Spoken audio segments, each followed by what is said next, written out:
Hello, sixth graders. Do you remember me? It's me, Mrs. James.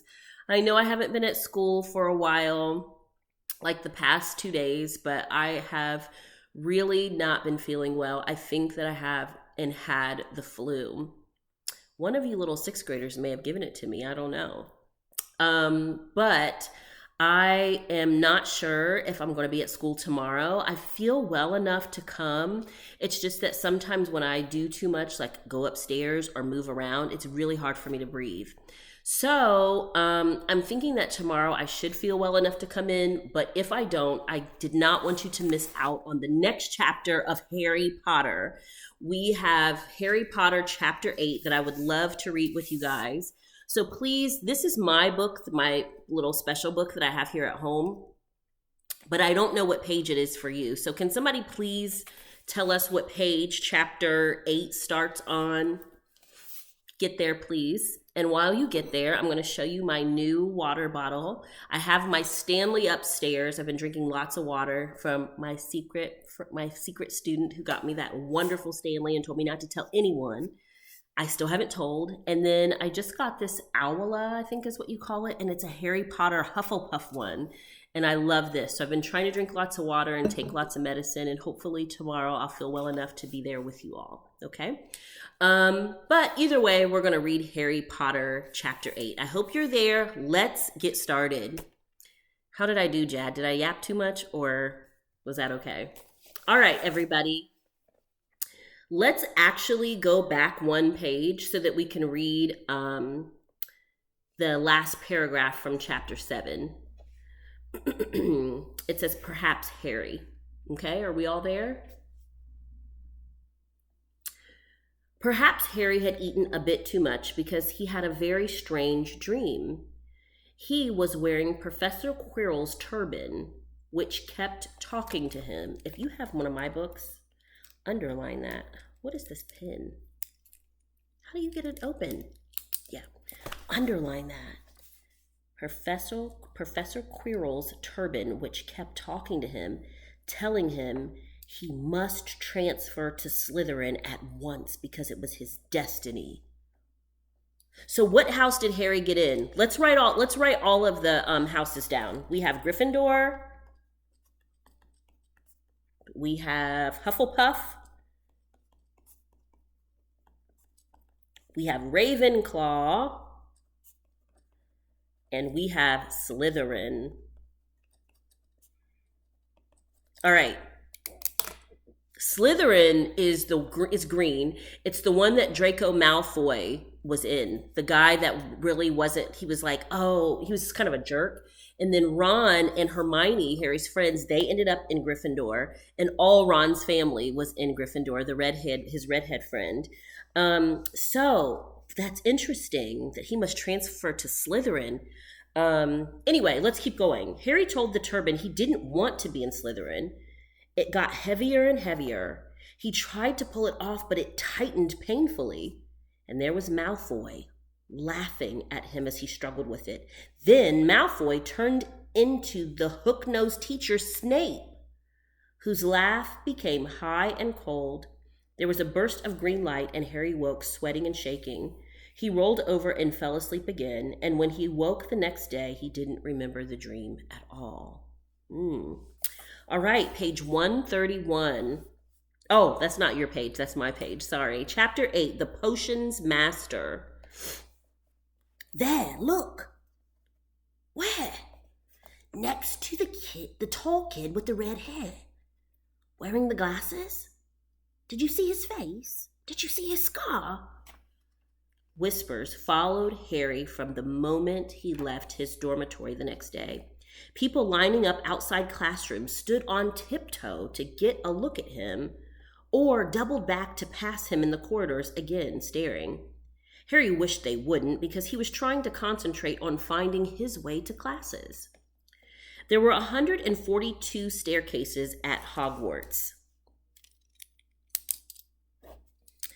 Wide, sweeping ones, narrow, rickety ones, some that led somewhere different on a Friday, some with a vanishing step halfway up that you had to remember to jump.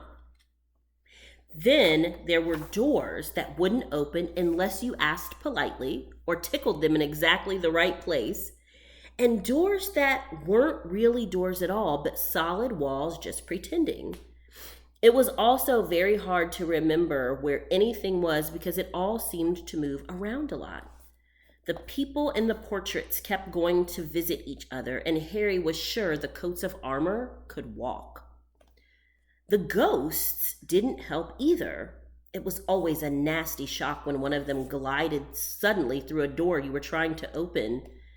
Nearly Headless Nick was always happy to point Gryffindors in the right direction, but Peeves, the poltergeist, was worth two locked doors and a trick staircase if you met him when you were late for class.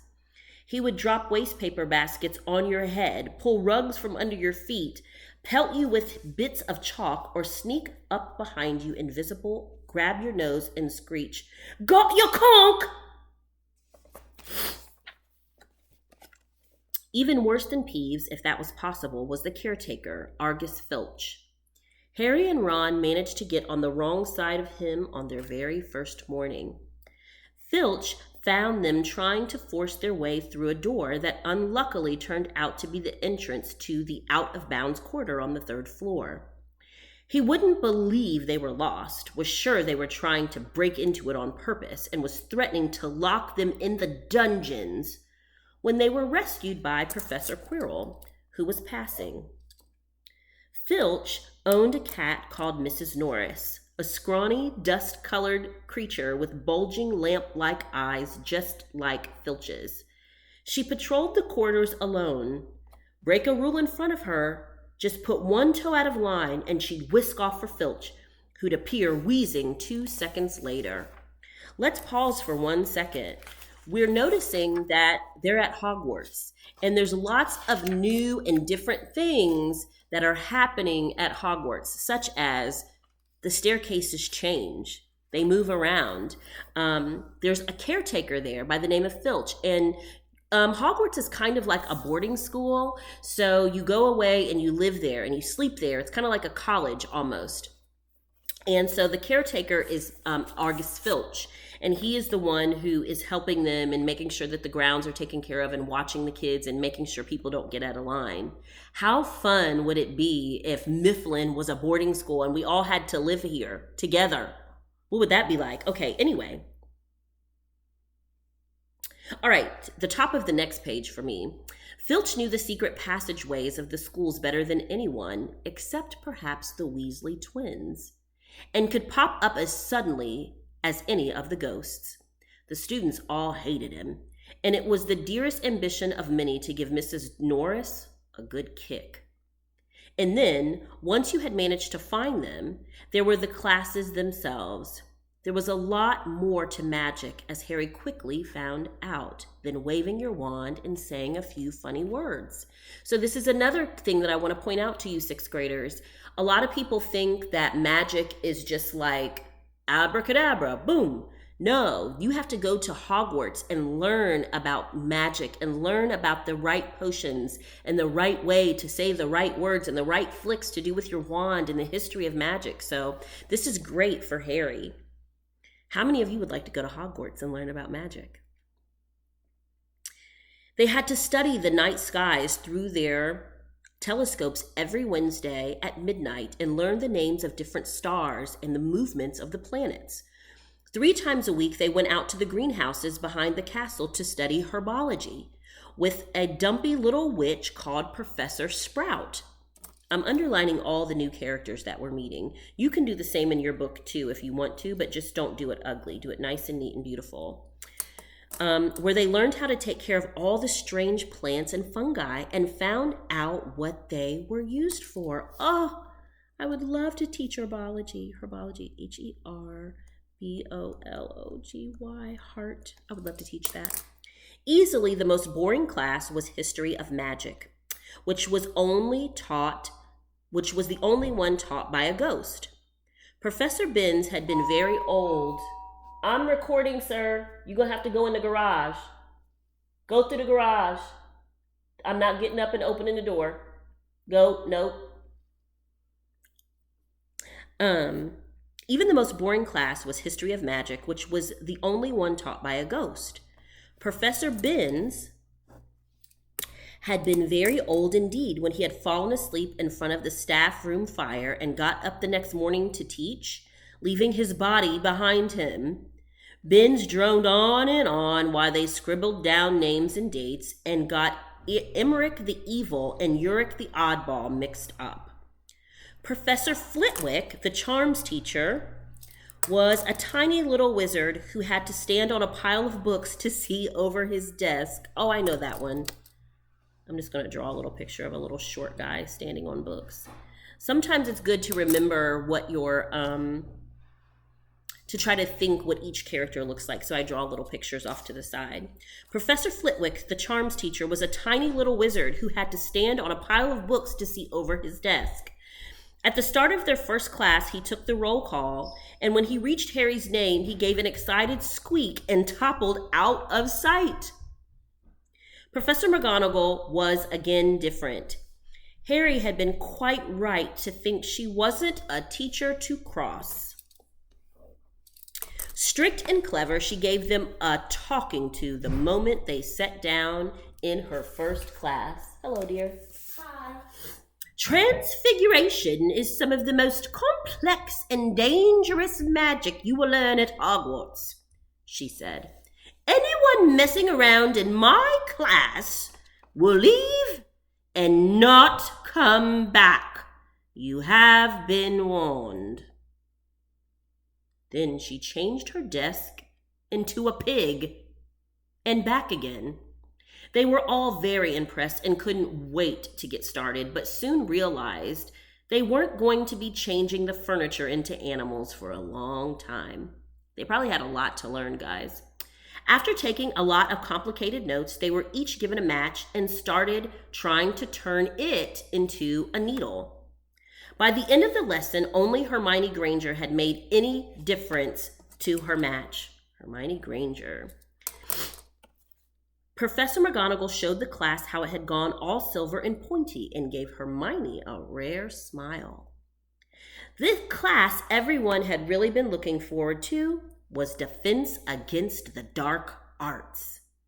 But Quirrell's lessons turned out to be a bit of a joke. His classroom smelled strongly of garlic, which everyone said was to ward off a vampire he'd met in Romania and was afraid would be coming back to get him one of these days. His turban, he told them, had been given to him by an African prince as a thank you for getting rid of a troublesome zombie. But they weren't sure they believed his story. For one thing, when Seamus Finnegan asked eagerly to hear how Quirrell had fought off the zombie, Quirrell went pink and started talking about the weather. For another, they had noticed that a funny smell hung around the turban, and the Weasley twins insisted that it was stuffed full of garlic as well, so that Quirrell was protected wherever he went.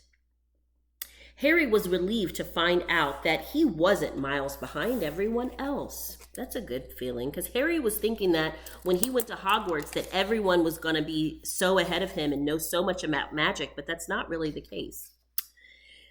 Lots of people had come from Muggle families, and like him, hadn't had any idea they were witches and wizards. There was so much to learn that even people like Ron didn't have much of a head start. Friday was an important day for Harry and Ron. They finally managed to find their way down the Great Hall for breakfast without getting lost once. "What have we got today?" Harry asked Ron as he poured sugar on his porridge. "Double potions with the Slytherins," said Ron. "Snape's head of Slytherin House. They say he always favors them. We'll be able to see if it's true." "Wish McGonagall favored us," said Harry. Professor McGonagall was head of Gryffindor House. But it hadn't stopped her from giving them a huge pile of homework the day before. Just then, the mail arrived. Harry had gotten used to this by now, but it had given him a bit of a shock on the first morning when about 100 owls had suddenly streamed into the Great Hall during breakfast, circling the tables until they saw their own owners and dropping letters and packages. What is that? What is going on? Oh my goodness. Oh, hold on. What in the world? Oh, wait. Oh, wait. Oh, oh, oh, oh. Oh my god. Oh, oh, oh. Oh my gosh. You guys. Oh my gosh. Look what I found. Oh my goodness. Oh, I caught her. I have to bring her to school tomorrow. I have to be able to come to school. Please, Lord, let me be able to breathe so that I can go to school and see all my kids and show them this beautiful owl. What's your name?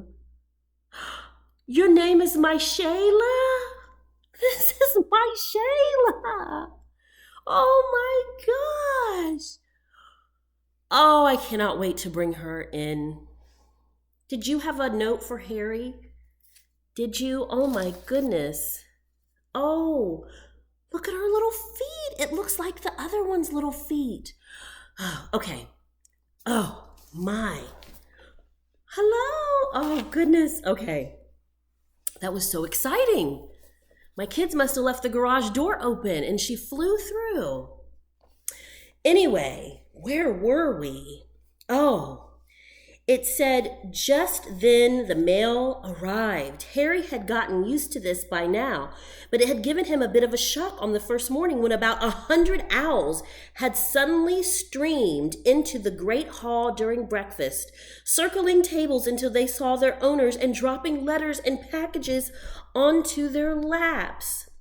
Hedwig hadn't brought Harry anything so far.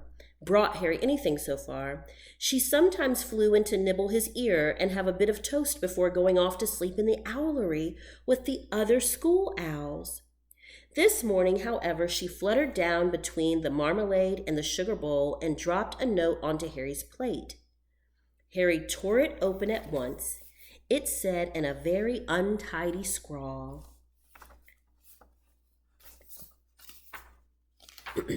Dear Harry, I know you get Friday afternoons off, so would you like to come and have a cup of tea with me around 3? I want to hear all about your first week. Send us an answer back with Hedwig. You know who that's from? Hagrid. Harry borrowed Ron's quill, scribbled, Yes, please, see you later on the back of the note, and sent Hedwig off again. It was lucky that Harry had tea with Hagrid to look forward to because the potions lesson turned out to be the worst thing that had happened to him so far. At the start of the term banquet, Harry had gotten the idea that Professor Snape disliked him.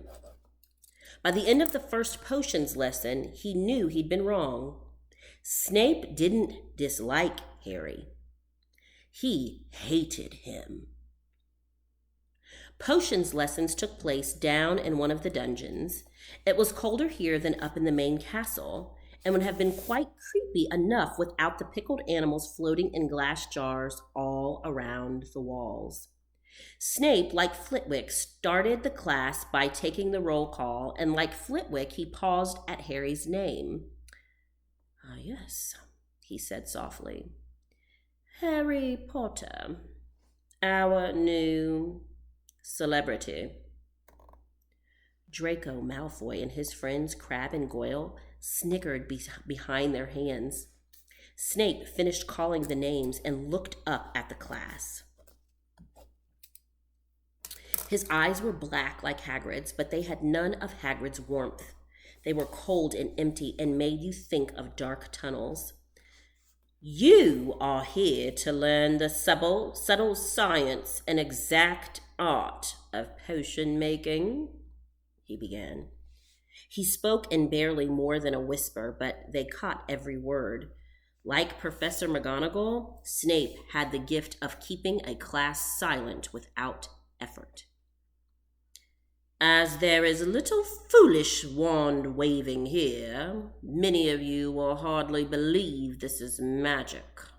I don't expect you will really understand the beauty of softly simmering cauldron with its shimmering fumes, The delicate power of liquids that creep through human veins, bewitching the mild, ensnaring the scenes.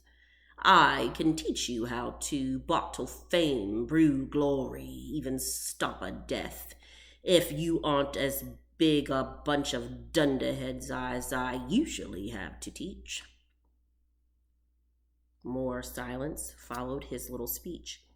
Harry and Ron exchanged look with raised eyebrows. Hermione Granger was on the edge of her seat and looked desperate to start proving that she wasn't a dunderhead. "Potter," said Snape suddenly, "what would I get if I added powdered root of aspidor to an infusion of wormwood?" Powdered root of what to an infusion of what? Harry glanced at Ron, who looked as stumped as he was. Hermione's hand had shot into the air. I don't know, sir," said Harry. Snape's lips turned into a sneer. "Tut, tut. Fame clearly isn't everything." He ignored Hermione's hand. "Let's try again. Potter, where would you look if I told you to find me a Beelzebub?" Hermione stretched her hand high, as high in the air as it would go without her leaving her seat. But Harry didn't have the faintest idea what a Beelzebub was. He tried not to look at Malfoy, Crabbe, and Goyle, who were shaking with laughter. "I don't know, sir."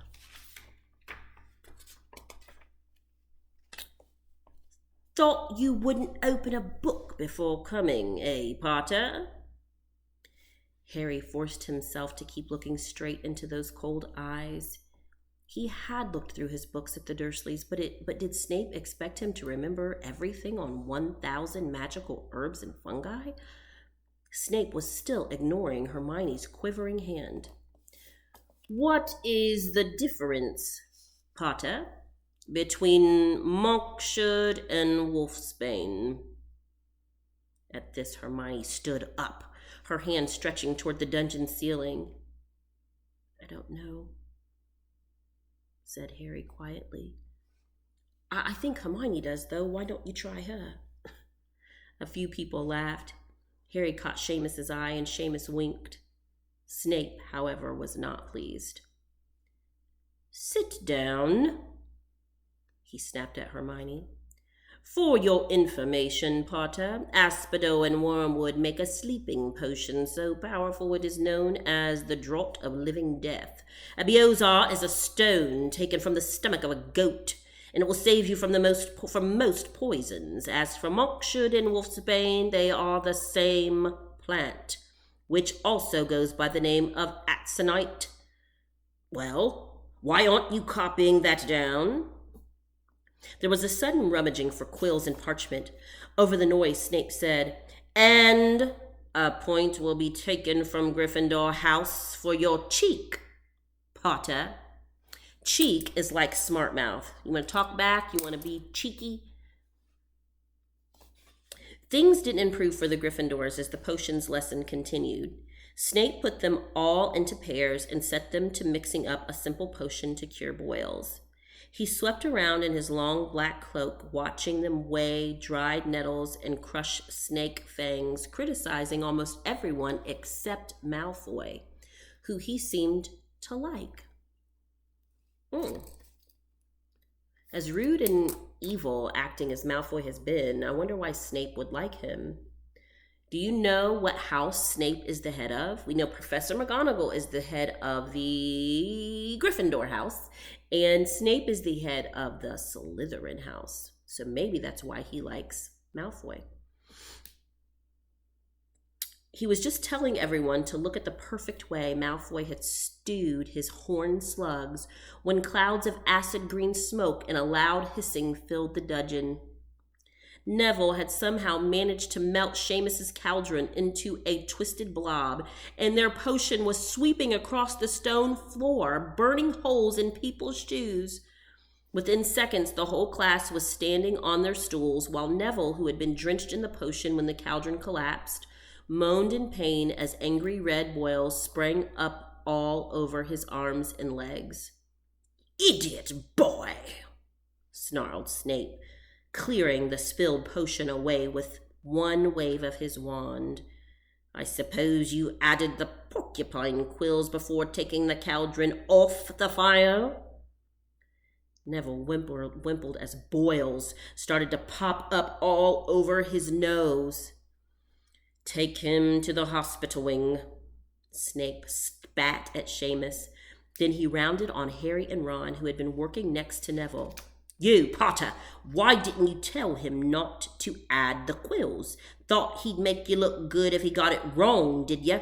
That's another point you've lost for Gryffindor." This was so unfair that Harry opened his mouth to argue, but Ron kicked him behind their cauldron. "Don't push it," he muttered. "I've heard Snape can turn very nasty." As they climbed the steps out of the dungeon an hour later, Harry's mind was racing and his spirits were low. He'd lost 2 points for Gryffindor in his very first week. Why did Snape hate him so much?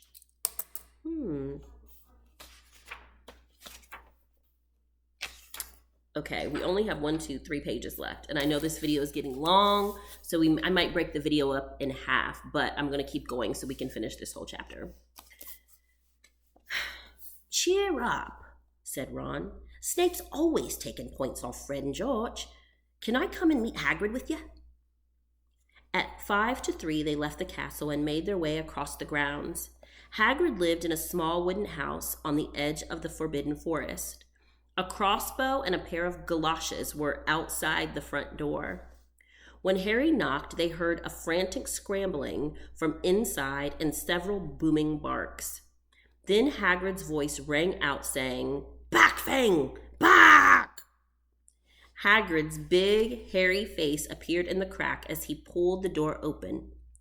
"Hang on," he said. "Back, Fang!"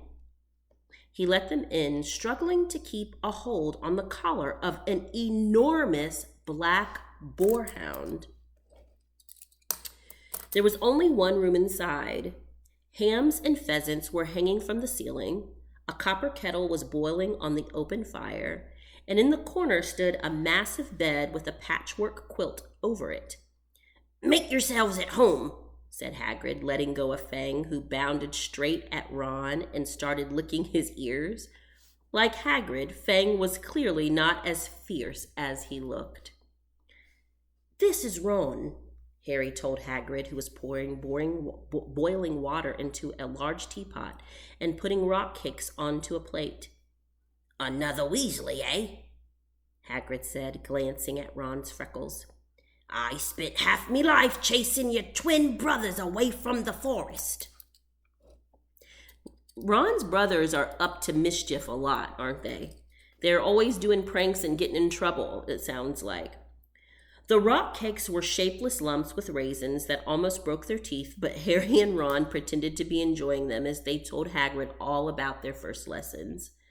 Fang rested his head on Harry's knee and drooled all over his robes. Harry and Ron were delighted to hear Hagrid call Filch that old git. And remember, Filch is the caretaker that they don't like. "And as for that cat, Mrs. Norris, I'd like to introduce her to Fang sometime. Do you know, every time I go up to the school, she follows me everywhere. Can't get rid of her. Filch puts her up to it." Harry told Hagrid about Snape's lesson. Hagrid, like Ron, told Harry not to worry about it, that Snape hardly liked any of the students. "But he seemed to really hate me." "Rubbish," said Hagrid. "Why should he?" Yet Harry couldn't help thinking that Hagrid didn't quite meet his eye when he said that. Oh. You know what that is? When somebody doesn't quite meet your eye, when they're like, it's almost like he said it like this: "Rubbish! Why should he?" You see that? Versus rubbish. Why should he? But when I don't look at you, sometimes I'm not being honest. That's interesting. I'm going to put a question mark there. I could be wrong. How's your brother Charlie? Hagrid asked Ron. I liked him a lot. Great with animals. Harry wondered if Hagrid had changed the subject on purpose. While Ron told Hagrid all about Charlie's work with dragons, Harry picked up a piece of paper that was lying on the table under the tea cozy. It was a cutting from the Daily Prophet. The Daily Prophet is like the Wizard newspaper. And it says, Gringotts break-in latest. Investigations continue in the break-in at Gringotts on 31 July, widely believed to be the work of dark wizards or witches unknown.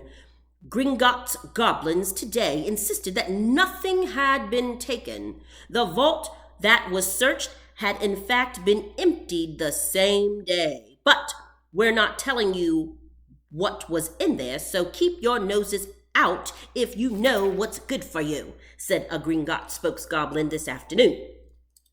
Harry remembered Ron telling him on the train that someone had tried to rob Gringotts, but Ron hadn't mentioned the date.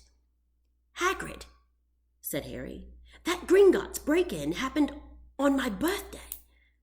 It might have been happening while we were there. There was no doubt about it. Hagrid definitely didn't meet Harry's eyes this time. He grunted and offered him another rock cake.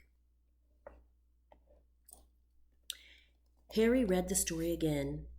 The vault that was searched had in fact been emptied earlier that day.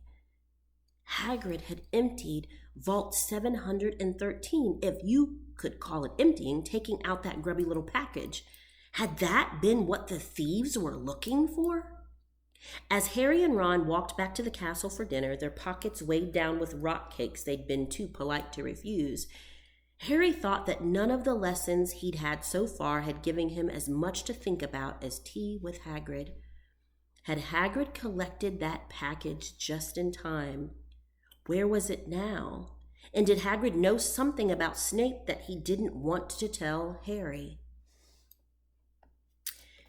That's the end of Chapter 8. Our next chapter, Chapter 9, is called The Midnight Duel. Thank you all for listening. I hope to see you in person and we'll listen to this together. And I can't wait to bring my Shayla to meet you guys. Goodbye, 6th graders.